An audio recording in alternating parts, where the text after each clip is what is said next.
আজ আমরা এতজন এখানে, আরেকটা ভাইয়ের বুকে গুলি চালাক দ্বিগুণ হবে। বললাম তো আসছে ফাগুনে আমরা দ্বিগুণ হব। এত ভয় পেয়ে লাভ নাই, কয়জনকে ঢোকাবে, কয়জনকে মারবে মারুক। আসছে ফাগুনে আমরা অবশ্যই দ্বিগুণ হব, তারপরের ফাগুনে আমরা 4 গুণ, তারপরের ফাগুনে আমরা 16 গুণ হব। উড়িয়ে দেওয়া এত সহজ না।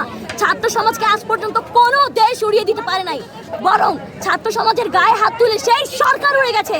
একটা দেশ, একটা নতুন দেশ সৃষ্টি হয়ে গেছে জাস্ট ছাত্র সমাজের গায়ে হাত তুলেছিল বলে। ছাত্র সমাজের রক্ত এই মাটিতে পড়েছিল বলে একটা ভূখণ্ড বিভক্ত হয়ে গেছে। দুইটা আলাদা দেশ আজকে তারা লজ্জায় আমাদের কাছে দাঁড়াতে পারে না। সেই ছাত্র সমাজকে তারা উড়িয়ে দেবে কোনোদিনও না, তাদের অস্তিত্ব খুঁজে পাওয়া যাবে না। এটা ছাত্র সমাজ, এটা ইতিহাসের কথা, আমাদের কথা না। ছাত্র সমাজের গায়ে হাত তুলে কোনো সরকার আজ পর্যন্ত, কোনো স্বৈরাচার আজ পর্যন্ত টেকেনি, টিকবে না কোনোদিনও। ধন্যবাদ। সরকার বলে স্লোগান দেয় না, সবাই সত্য কথা বলে যদি মৃত্যু হয় তবে সেই সত্যের জয় হয়েছে, আমার জয় হয়েছে, স্বৈরাচারের জয় হয় নাই। কেউ স্বৈরাচার বলে স্লোগান দিবে না, সবাই আমার নাম ধরে স্লোগান দিবে, আমার ভাইয়ের নাম ধরে আজ স্লোগান দিচ্ছে। আর সবচেয়ে বড় কথা, এটা একটা কোটা সংস্কার আন্দোলন ছিল, সরকার এটাকে সরকার বিরোধী নিয়ে গেছে। তার মানে কি, তিনি এই কোটা জিনিসটাকে তার ব্যক্তিগত সম্পত্তি ভাবছেন যে আমরা যখন সংস্কার চাইলাম সেটা তার বিরোধী হয়ে গেল।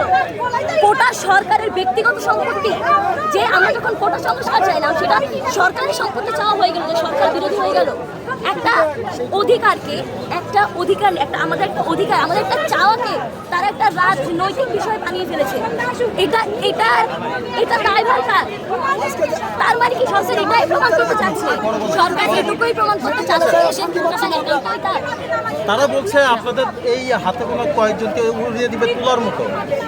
আচ্ছা, আমাদেরকে এই হাতে গোনা কয়েকজন, আমরা এখন যতজন আছি 1952 সালে তার চাইতে কম ছিল, কেউ উড়িয়ে দিতে পারে নাই। 1952 আজকে সারা পৃথিবীতে সবাই 1952 21শে ফেব্রুয়ারি পালন করে, সারা পৃথিবী। আমাদেরকে উড়িয়ে দিবে? আমার একটা ভাইয়ের বুকে গুলি চালিয়ে